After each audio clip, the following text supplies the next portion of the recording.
Hello everyone and welcome to this screencast. Today we're going to be talking about accent marks on Chromebook. Now I'm going to be showing you two features, one small and one bigger one, to help you along your path of accent marks. So the first one is specifically only for Google Docs and other Google Drive items. So under Insert, there should be a special characters feature. If you press that, then you will have this Insert Special Characters device in front of you. If you go by keyword, you're able to search up a letter and have different types of accent marks. For example, I just searched up E, and I'm able to have access to all kinds. There's an macron, it's a few others, and you have all that feature. However, that's specifically only for Google Docs, so it's not really useful much elsewhere. However, there's something else that you can use, so you can type anywhere on your computer. Now, in order to do this next part, you'll have to have a new keyboard. Now, so the next thing you should do is go to your settings and go to your keyboard options. This should be under Device, Keyboard, and then there should be a Changed Input setting.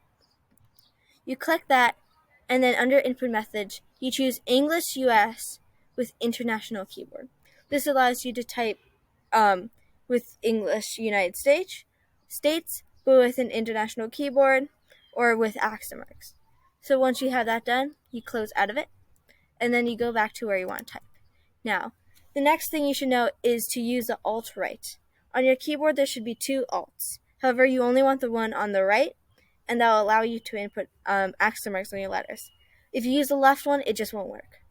So once you get on to your right, you're going to choose a letter and then press down Alt with that letter. It's like a command, basically.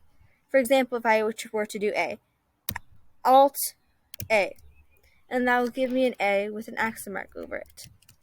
If I want to do a capital, all I have to do is Shift A and Alt, and then that will get a capital letter. So you can do this with all of the letters above: an A, an E, an I, an O, and an U, and the last one is an N. I'll add the little swirl on top, as you know. And then this is a feature you can use anywhere else. If I wanted to go to search something up, I'm completely able to do that. But that's Alt E, Alt I, those things.